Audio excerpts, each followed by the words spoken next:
E aí pessoal, boa noite.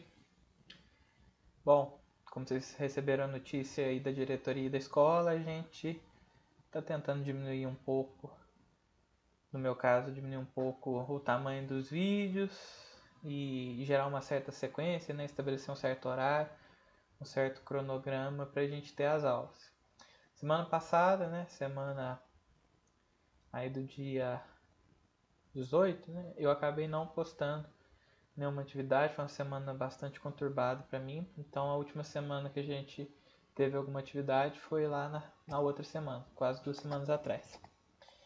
E a gente começou a falar sobre sistema nervoso. A gente vai continuar a falar, só para dar um resgate rápido, uma vez que digo resgate rápido porque nossos vídeos vão ser um pouco mais curtos agora, para adequar esse formato aí de máximo 40 minutos cada vídeo. E aí as minhas aulas ficaram às terças-feiras, né?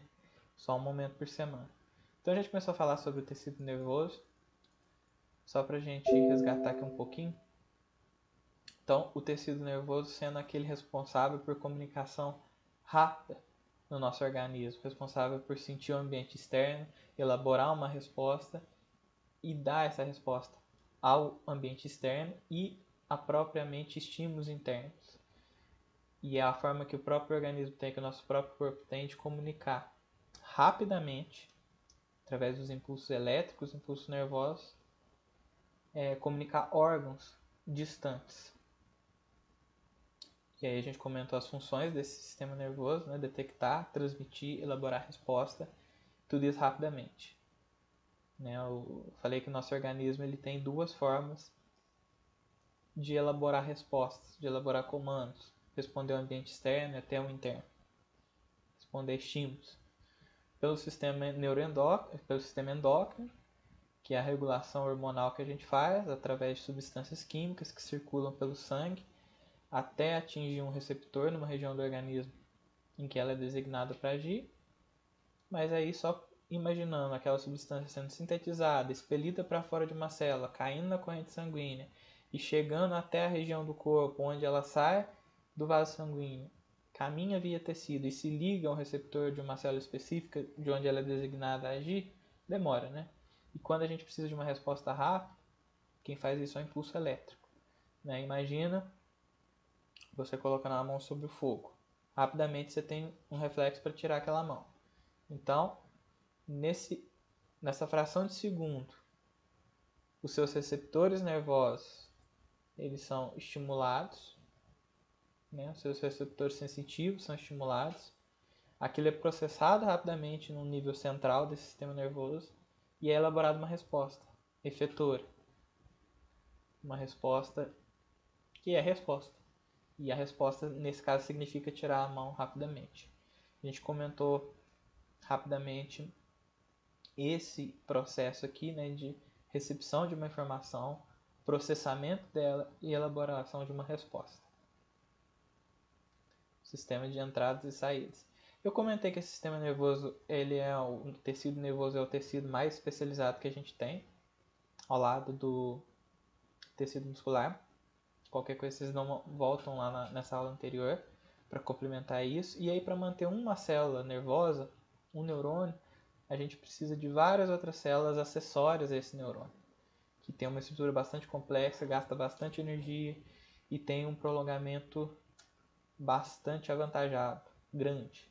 Essa célula neuronal, esse neurônio, ele é composto por 3 partes, como na figura, né? Fica mais fácil de imaginar. Porção central mais importante, responsável por toda a atividade trófica, toda a produção de substâncias e produção de energia, obtenção de energia de uma maneira geral, é o corpo celular, onde se localiza o núcleo, né, o cérebro da célula, e o citoplasma. Nesse citoplasma é que é obtida toda a energia nas mitocôndrias para que esse neurônio desenvolva todas as suas reações que desencadeiem nos impulsos elétricos e todo o metabolismo de uma maneira geral. Além desse corpo celular, a gente tem os dendritos e o axônio. Dendritos são como esses galhozinhos aqui.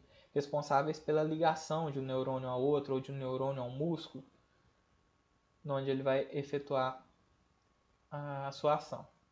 Então é o ponto de comunicação. E a gente tem essa porção mais longa aqui, que é o axônio, que é responsável por transmitir esse impulso nervoso para locais mais distantes. Então o impulso elétrico ele passa por aqui, uma corrente elétrica, como a corrente elétrica que a gente tem na nossa corrente elétrica, que é transmitida pela nossa rede de energia elétrica. No mesmo sentido, sentido único, né, da mesma forma que a nossa corrente alternada, ela caminha no sentido único. Não é possível o impulso elétrico vir nesse sentido contrário aqui, não. Da mesma forma, quando a gente imagina a eletricidade, a energia está vindo lá dos postes, passa para a nossa casa, chega na nossa tomada. Não é possível a gente, a partir de um aparelho, passar corrente, transmitir corrente para a tomada e voltar lá para o poste. Não dá, né? No nosso sistema de energia elétrica isso não funciona. É muito parecido nesse caso com a nossa transmissão nervosa, sentido único. Então a corrente elétrica passa por aqui e ao final do axônio acontece a comunicação, que a gente vai falar, que é o foco da aula de hoje inclusive, que é a sinapse. A gente vai falar sobre isso. E esse impulso elétrico é passado de uma célula neuronal para outra, né? na terminação de um axônio para terminações nervosas de outra célula, especificamente nos axônios. A gente viu que esse axônio, por ser comprido, ele tem ao seu redor uma estrutura gordurosa que o isola do ambiente externo, e esse isolamento é o que garante que ele mantenha um potencial elétrico, porque se ele não fosse isolado desse ambiente externo, isolado por essa camada de gordura, que é a bainha de mielina, esse potencial elétrico não conseguiria ser mantido. Facilmente ele seria dissipado e a gente não conseguiria transmitir com a mesma capacidade e com a mesma intensidade, com a mesma efetividade, essa corrente elétrica ao percurso de todo o axônio. Essa corrente elétrica se dissiparia se não fosse essa bainha de mielina, essa bainha isolante de gordura que a gente tem aqui, essa bainha de mielina.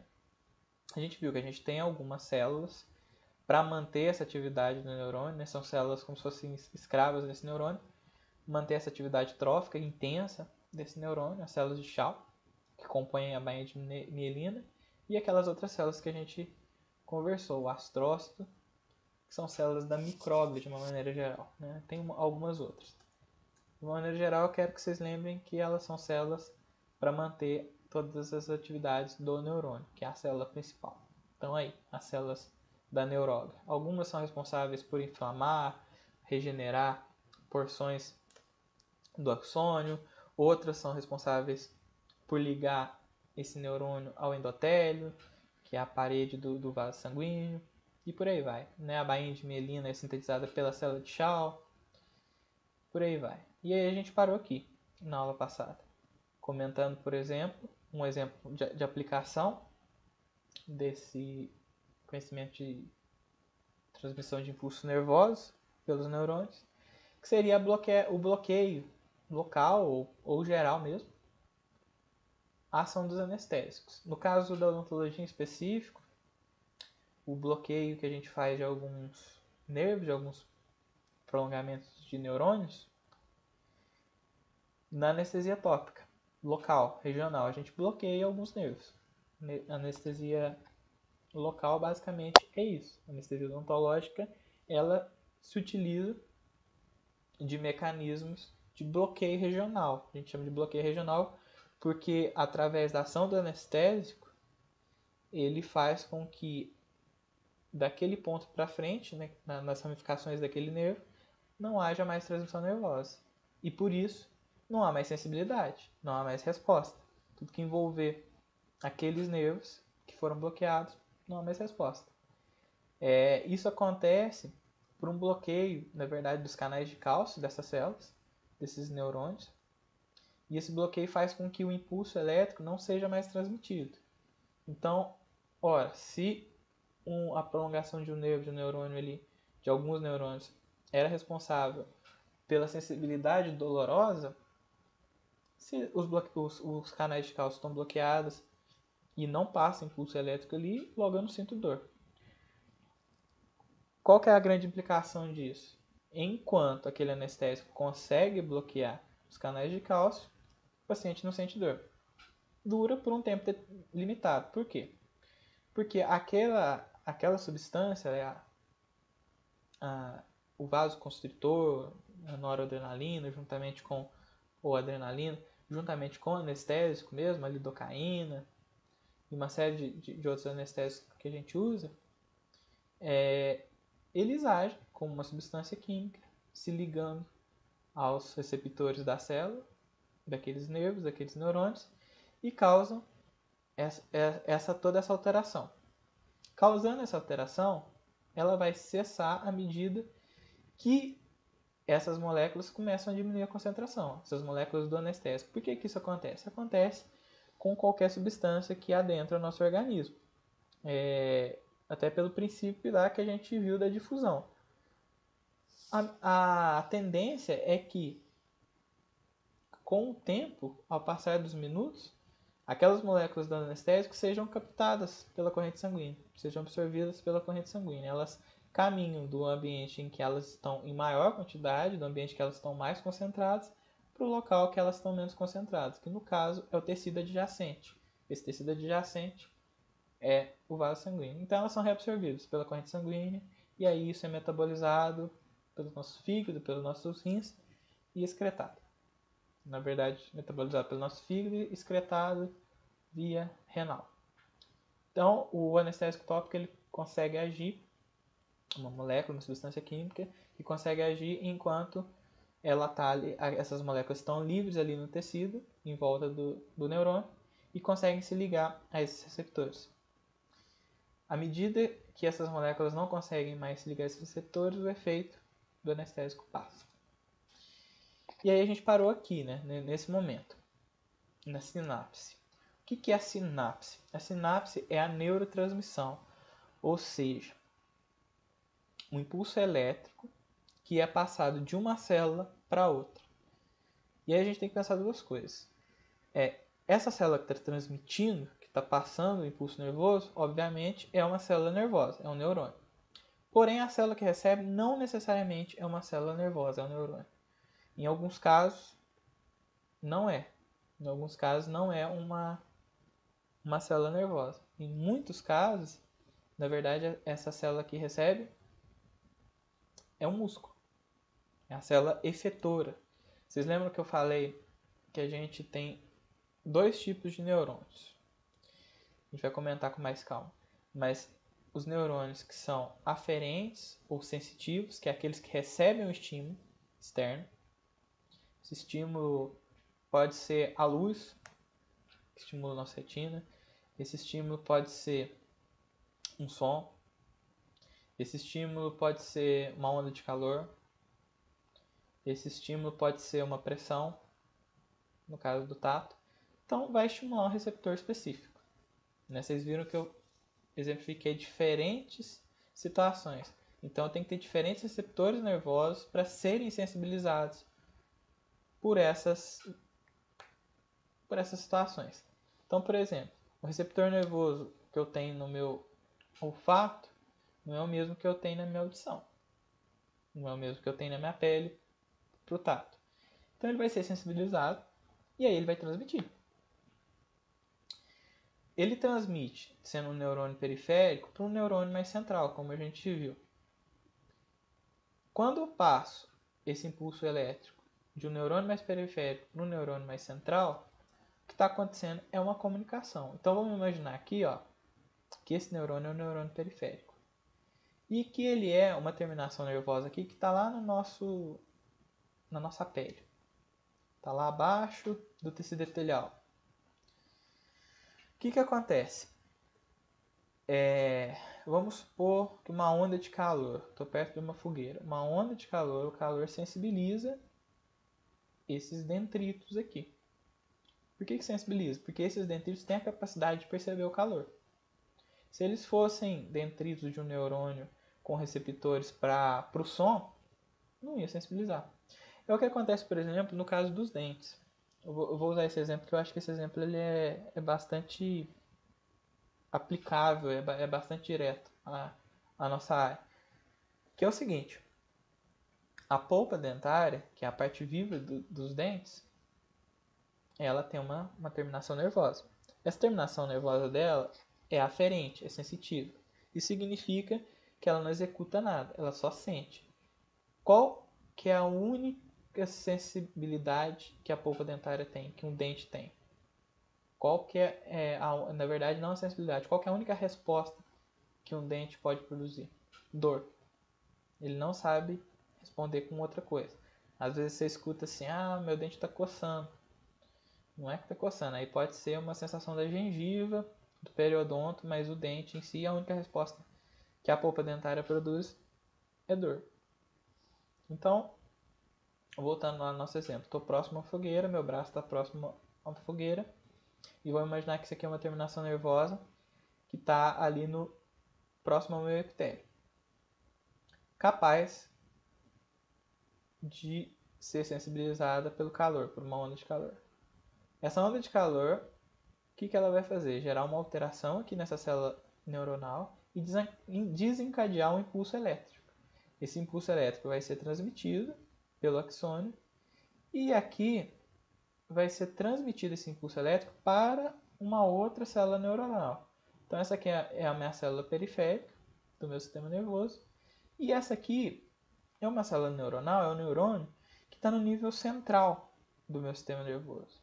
Então essa recebe e essa seria responsável por processar. Por que processar? Ela vai interpretar esse estímulo que está chegando aqui. Ao interpretar, vai elaborar uma resposta.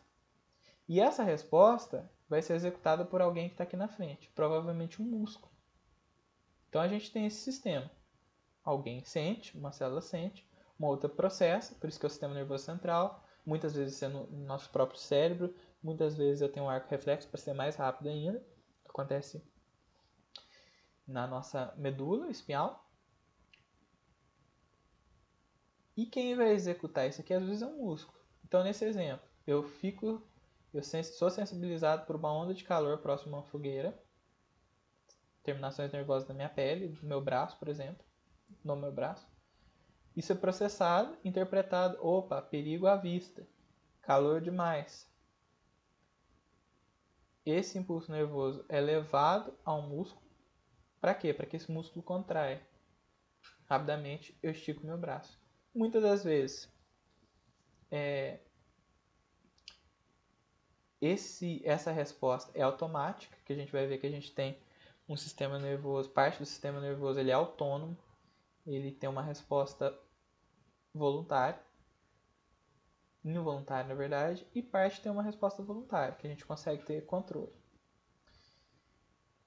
E aí, essa transmissão, isso é a sinapse, gente. Essa transmissão de um neurônio para outro, ou de repente de um neurônio para um músculo. Essa sinapse, ela na verdade, ela é elétrica. Porque corrente elétrica, os elétrons conseguem se transmitir rapidamente. Essa é a razão da gente ter um sistema nervoso bastante desenvolvido. A rapidez na comunicação que a transmissão elétrica permite. Porém, em alguns casos, eu tenho uma sinapse que é a chamada sinapse química.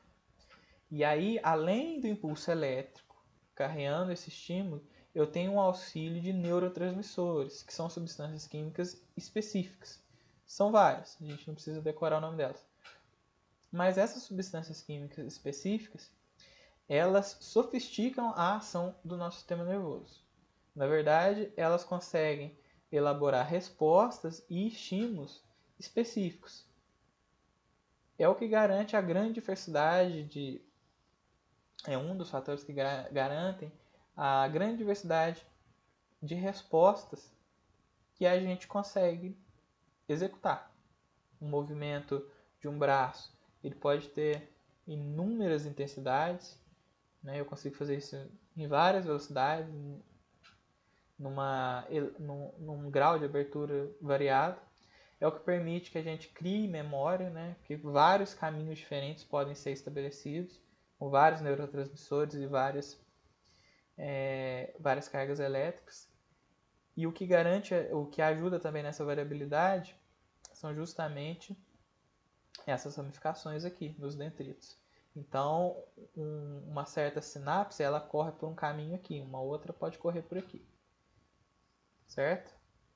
E aí, a gente aproximando mais a transmissão propriamente dita de um neurônio para o outro, vamos pensar assim, de um neurônio periférico para um neurônio mais central, em que eu saí de uma terminação nervosa vinda de um axônio e esse impulso está sendo transmitido para um dendrito de um próximo neurônio, aproximando a gente vê isso aqui.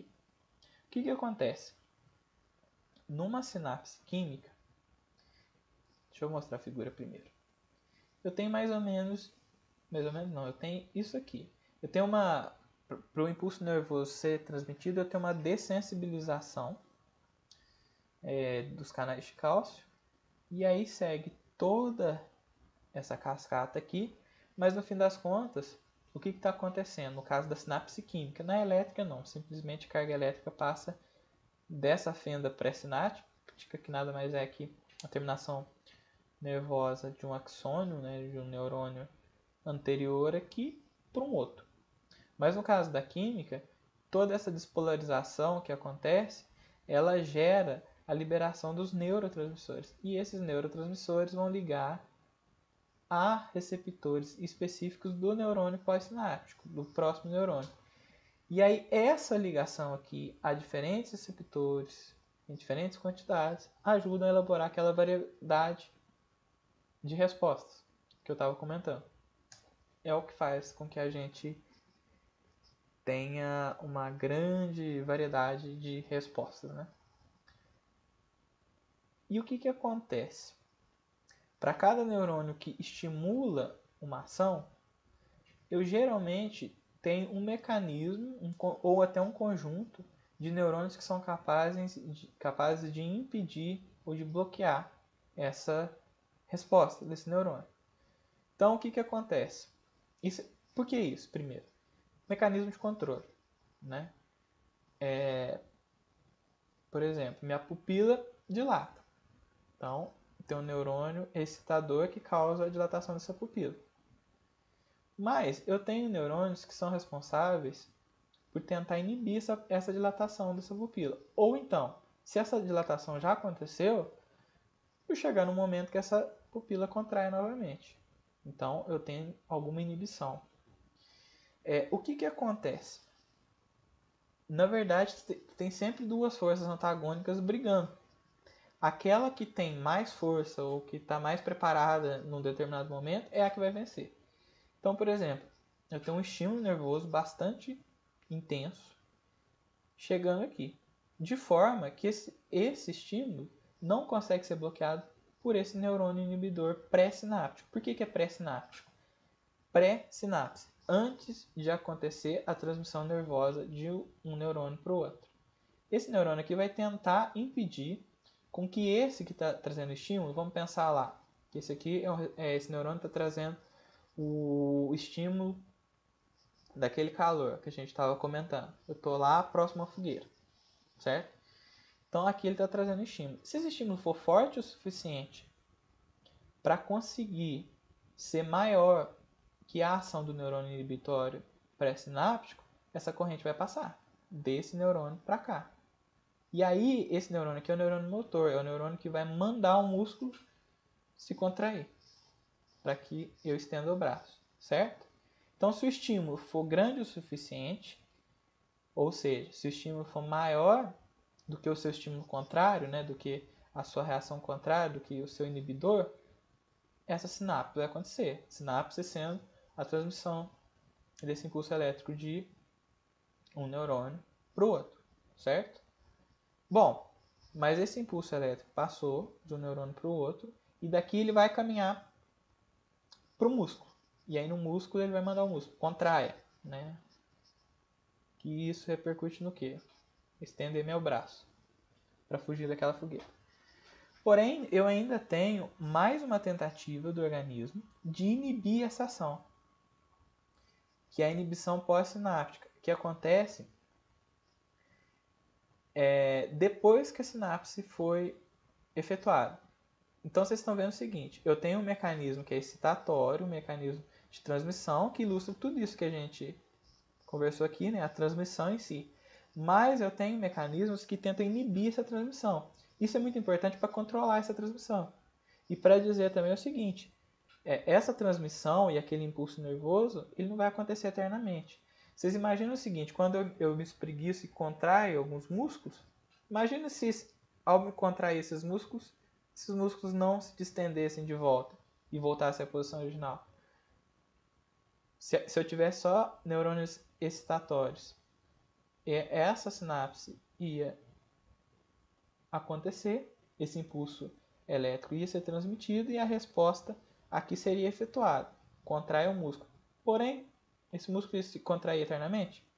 Ele não se contrai eternamente porque eu tenho alguns mecanismos inibitórios que, embora a sinapse tenha ocorrido, a excitação tenha sido maior que a inibição e a corrente elétrica tenha passado e causado seu efeito, ela vai se enfraquecer depois de algum tempo. E aí é que eu tenho esse equilíbrio. A inibição, no momento, vai ser maior do que a excitação. No momento inicial, a excitação foi grande, aconteceu o impulso nervoso. Aos poucos, ela vai ficando cada vez mais fraca e a inibição se torna mais forte perante ela. E aí eu tenho a inibição da continuidade dessa transmissão nervosa. Qual que é a consequência? A consequência é que, nesse caso, que contrai os músculos, espreguicei, os músculos voltam, eles distendem, permite que eu execute o movimento contrário. Então, na verdade, eu tenho sempre um equilíbrio. Para cada neurônio excitatório, eu tenho pelo menos um neurônio inibitório. Esse neurônio, pelo menos um. Esses neurônios inibitórios, eles podem agir antes da transmissão nervosa de um neurônio para outro, tentando inibir já de cara aquela transmissão, ou elas podem agir depois que a transmissão nervosa já ocorreu. E aí é muito mais num controle de cessação, de finalização daquele impulso nervoso.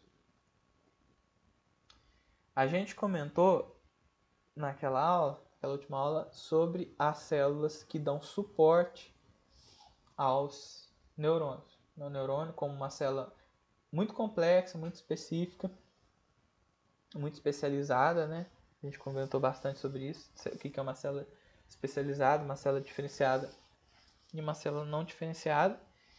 E como o axônio é muito longo e às vezes ele tem na verdade quase sempre ele tem uma atividade trófica, um gasto de energia grande, ele precisa de várias células ao seu redor para mantê-lo.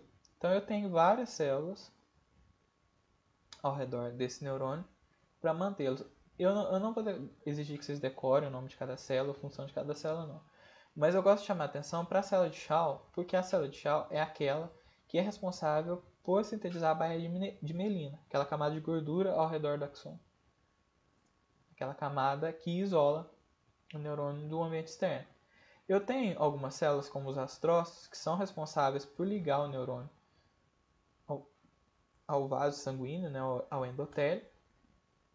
E eu tenho as células que são responsáveis por nutrir esse neurônio, certo? Bom, então a sinapse, de uma maneira geral, é isso, a transmissão da atividade neuronal, de um impulso nervoso, passando de um neurônio para outro, ou de um neurônio para um órgão efetor, para um músculo, por exemplo, para uma glândula. Quando eu tenho, por exemplo, eu sinto o cheiro da comida, eu estou com fome. Aquela sensibilidade, ela é traduzida no impulso nervoso, que vai para o nível central, é processado, interpretado e vai para um neurônio efetor, um neurônio motor, que é responsável por mandar alguém executar uma tarefa, uma resposta para aquela sensibilidade que começou lá atrás. E aí, não necessariamente o músculo vai agir para executar isso. O ponto final, muitas vezes, de um neurônio, de uma ação neuronal, pode ser uma glândula, como é esse caso. Eu sinto o cheiro do alimento, aquilo corre toda uma cadeia neuronal aquele impulso elétrico, aquilo se torna um impulso elétrico, né? Aquela sensibilidade se torna um impulso elétrico, corre toda uma cadeia neuronal e chega numa glândula. Quando aquele impulso elétrico chega naquela glândula, aquele impulso que aí no caso veio de um neurônio efetor, chega naquela glândula, a mensagem que chega, o comando que chega naquela glândula é o seguinte: salive. Simplesmente isso. A glândula libera o conteúdo de saliva. Bom, então é essa lógica de sinapse, né? Essa lógica que eu tenho neurônios que são aferentes ou sensitivos, neurônios que estão no nível central, que são realmente o cérebro ali da operação do sistema nervoso, que interpretam, processam e mandam um outro neurônio executar, esse que executa sendo um motor, que vai agir sobre um órgão, sobre um músculo, sobre uma glândula, por exemplo, da glândula salivar. Então, esse sistema eu acho que está fechado, né? A gente comentou muito isso lá na primeira aula. Agora a gente comentou bastante sobre a transmissão nervosa, que é a sinapse. E aí agora a gente começa a falar um pouco mais sobre partes específicas do sistema nervoso. Então eu tenho um sistema nervoso que é periférico, que é justamente que está na periferia, né? Ao redor do nosso corpo. Responsável por quê esse sistema nervoso periférico?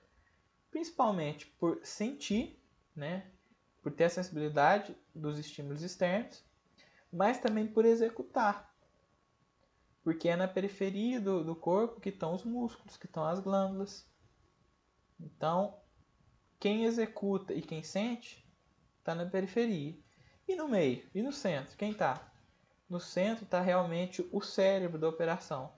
Então, o sistema nervoso central, na verdade, ele é todo aquele centro de processamento, de interpretação, processamento e início da execução de uma resposta. E o nosso sistema nervoso central, ele inclui o nosso cérebro, né? A gente vai ver que a gente tem várias áreas aqui, desde o cerebelo do bulbo até a substância branca, e cada região do cérebro aqui é responsável por alguns sentidos, por algumas ações. Então, por exemplo, memória vai estar numa certa região, um tipo de memória vai estar numa certa região, o outro tipo de memória vai estar numa outra certa região. Por quê? Porque os neurônios eles se entrelaçam, estabelecendo uma arquitetura para guardar um tipo de informação. Um outro estabelece numa outra arquitetura para guardar um outro tipo de informação específico, certo? E aí eu tenho a massa branca e a massa cinzenta, né, nesse sistema nervoso central. O que vem a ser isso? A massa cinzenta realmente é o corpo celular dos neurônios, é a parte referente a um agrupamento de corpos celulares dos neurônios. A massa branca é justamente os prolongamentos desse corpo celular. O que é o prolongamento de um corpo celular de um neurônio? Axônios, conjuntos de axônios. Por que é branco? Tem muita gordura junto. Aquele envolto de gordura, né, das bainhas de mielina formam aquela massa branca.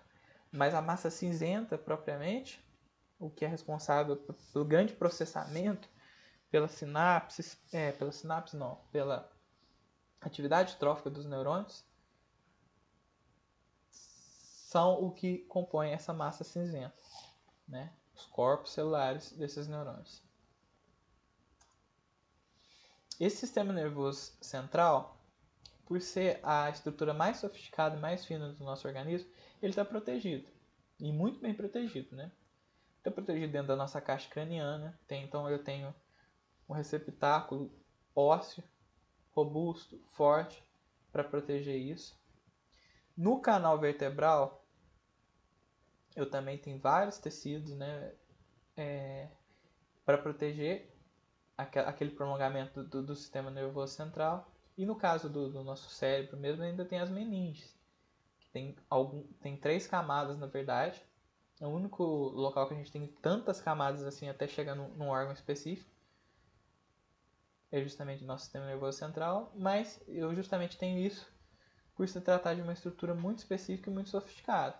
E aí eu tenho essas 3 camadas aqui, das meninges, né? A dura mater, a aracnoide e a pia mater. A gente não precisa saber cada uma dessas não, mas aqui eu deixo ilustrado para mostrar que são várias camadas de proteção àquela teia de neurônios que eu tenho lá no meu cérebro, no meu sistema nervoso central. Então, o sistema nervoso central é isso, aquela porção do sistema nervoso responsável por processar toda a informação. É lá que eu tenho memória. Memória são não só a memória que eu lembro, mas memória até neuromuscular. Por exemplo, eu sei executar uma tarefa, eu sei tocar um instrumento. Se eu sei tocar esse instrumento, eu automaticamente ajo. Eu não preciso pensar em todas as minhas ações. Até porque se eu precisar pensar em todas as pequenas ações que eu vou fazer, isso demoraria muito. E às vezes no tocar um instrumento eu preciso ser rápido em algumas execuções. E o que garante isso é a memória neuromuscular. Né? Envolve o neurônio, um caminho sináptico que o neurônio faz rapidamente ali com aquela corrente elétrica. Ele já sabe que quando tem um estímulo específico ele vai percorrer um caminho específico rapidamente. E é neuromuscular porque ele já sabe em que ponto do músculo, com que intensidade do músculo, quantas fibras ele vai acionar naquele músculo. Bom, sistema nervoso central é isso. E aí, gente, para a gente encerrar a aula, não ficar tão longa, não ultrapassar os 40 minutos, vamos pincelar esse sistema nervoso periférico, que eu acho que já está até bem entendido. Se o sistema nervoso central ele é formado basicamente pelo corpo celular dos neurônios e o início desses axônios aglomerados ali, né, macroscopicamente, né, o contrário do microscópio, a gente olhando olho nu. Se a gente abrir a nossa caixa craniana e olhar para o nosso cérebro, a gente vê massa branca e massa cinzenta. A massa cinzenta nada mais é que uma aglomeração de vários e vários neurônios, corpos celulares de neurônios, e aquela massa branca é justamente a aglomeração de vários axônios da substância. A substância branca é aquele acúmulo de gordura da bainha de Merino. E esses axônios eles são longos. Eu falei que em alguns casos eles podem chegar a ter até 1 metro. Só que eles não caminham sozinhos, eles caminham aos grupos de axônios. Muito parecido com o que acontece de novo na corrente elétrica, na nossa rede de energia elétrica.